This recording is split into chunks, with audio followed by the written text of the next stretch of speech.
আলাইকুম বন্ধুরা, আজকে আমি করব মাছের মাথা দিয়ে মুগের ডাল। তাই জন্য এখানে নিয়েছি একটা বড় সাইজের মাছের মাথা, নিয়েছি 200 গ্রাম মুগের ডাল, তারপরে লাগবে পেঁয়াজ কুচি, 3টে শুকনো লঙ্কা, তেজপাতা, জিরে, আর নিয়েছি 3টে এলাচ, দারচিনি আর লবঙ্গ। এখানে রেখেছি আদা রসুনের পেস্ট, লবণ, হলুদ, ভাজা মশলা গুঁড়ো আর লঙ্কার গুঁড়ো। ব্যবহার করব সরষের তেল। ডালটা ভাজি। ডাল ভাজার জন্য এখানে আমি সরষের তেল দিলাম। তেলটা গরম হয়ে গেছে, আমি ডালটা আগে থেকে ধুয়ে রেখেছি, কড়াইয়ের মধ্যে ভাজার জন্য ডালটা দিয়ে দিলাম। ডালটা এখানে ভাজা হয়ে গেছে, এবার আমরা জল দিয়ে দেবো ডালটা সেদ্ধ হওয়ার জন্য।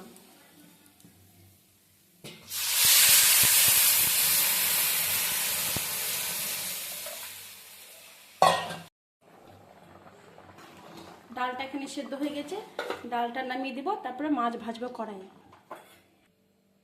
মাছ ভাজার জন্য আমি এখানে হলুদ আর লবণ দিয়ে মাছের মাথাটাকে মাখাবো।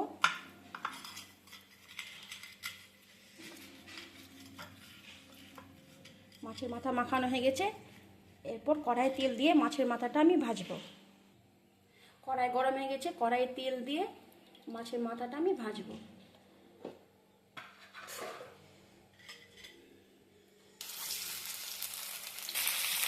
মাছটাকে আমি এখানে খুন্তি দিয়ে ভেঙে নিব, যাতে মাছটা ভালো করে ভাজা হয়।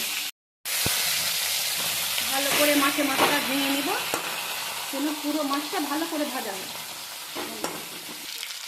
মাছ ভাজা হয়ে গেছে, মাছ ভাজাগুলো সব প্লেটের মধ্যে উঠিয়ে নিব।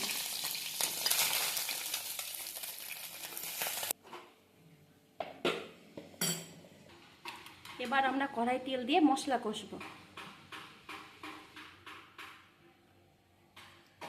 কড়াই তেল গরম হয়ে গেছে, এর মধ্যে দেব তেজপাতা, লং, এলাচ, দারচিনি, জিরে, 3টা শুকনো লঙ্কা আর পেঁয়াজ কুচি।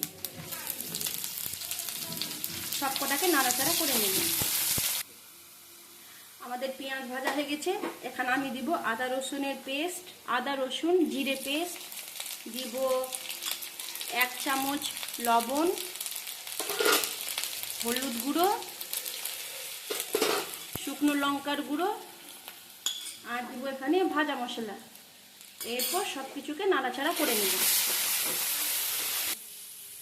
মশলা ভাজা হয়ে গেছে, মাছ ভাজাগুলো দিয়ে একটু নেড়ে চেড়ে নেব। এখানে সব কিছু আমাদের বেশ ভালো করে ভাজা হয়ে গেছে, এরপর আমরা দিয়ে দেবো সেদ্ধ করে রাখা মুগের ডাল।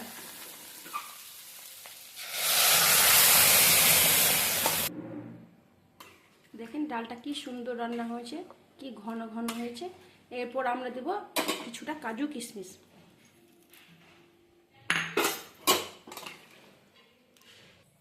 এখানে 1 চামচ চিনি অ্যাড করব, যেন ডালটা খেতে আরো সুস্বাদু লাগে।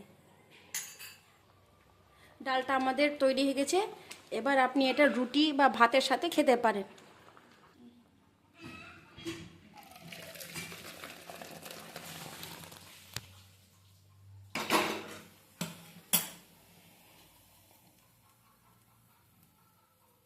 রেডি হয়ে গেছে আমাদের মাছের মাথা দিয়ে মুগের ডাল। আমার ভিডিও যদি আপনাদেরকে ভালো লাগে, প্লিজ একটা লাইক করবেন, সাবস্ক্রাইব করবেন এবং চ্যানেলটাকে শেয়ার করবেন। ধন্যবাদ।